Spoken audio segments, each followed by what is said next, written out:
Excuse me, জি বলেন। আপনি কে? আমি ননাস। আচ্ছা, আপনাদের ননদ ননাসদের প্রিয় কাজ কি?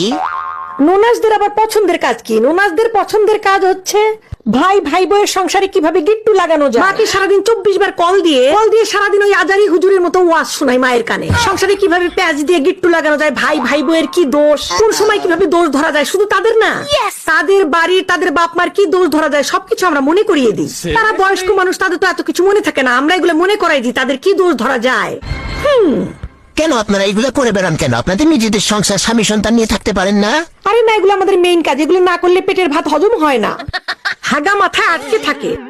তো এই যে সম্পর্ক খারাপ করে দেন, বৃদ্ধ বয়সে কে দেখবে আপনার বাবা মাকে? বৃদ্ধ বয়সে আবার কে দেখবে? ভাই ভাইয়ের বই দেখবে, আবার কে দেখবে? তো এই যে সম্পর্ক খারাপ করে দিতেছেন, পরে এগুলোর ইফেক্ট পড়বে না? না দেখলে তখনও দোষ, না দেখলে ওইটাও দোষ। বলমু দেখোস না কে, তখন আরেক দোষ বাইর করমু, সমস্যা নাই তো, মানে কোনো মানে সমস্যা নাই। গিট্টু লাগায় প্যাঁচ লাগায় সম্পর্ক নষ্ট করে দিবেন, আবার না দেখলেও দোষ? হ্যাঁ, তাদের সব দিকেই দোষ। দোষ না ধরলে পেটের ভাতই হজম হয় না, আর হজম না হলে কি আর শান্তি পাওয়া যায়? এই যে গিট্টু লাগান, তারা এগুলো বোঝে না?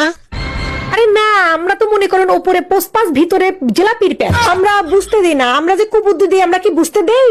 আমরা উপরে উপরে দেখাই আমরা সংসারে মেলা সুখ শান্তি চাই, আমাদের ভাই ভাই বই ভালো থাকুক, বাপ মা নিয়ে ভালো থাকুক, কিন্তু আমাদের ভালো থাকতে দেখলে ভালো লাগে না, পেটের কিডনি মাথায় উঠে জায়গা, ভাল লাগে না।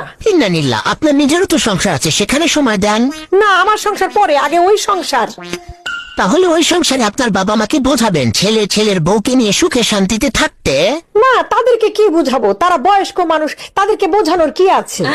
তাদেরকে আমরা যা বলবো তাই। তাহলে বাবা মাকে ভালোটা বোঝান, সুখে শান্তিতে থাকতে, উল্টাটা বোঝান কেন? এগুলোর কি দরকার? না, এগুলো না করতে পারলে ভালো লাগে না, এগুলো না করতে পারলে অশান্তি লাগে, হাগা আটকে থাকে, পেটের ভাত হজম হয় না, পেটের কিডনি মাথায় উঠে যায়, আমরা এগুলো করবোই। Oh my God.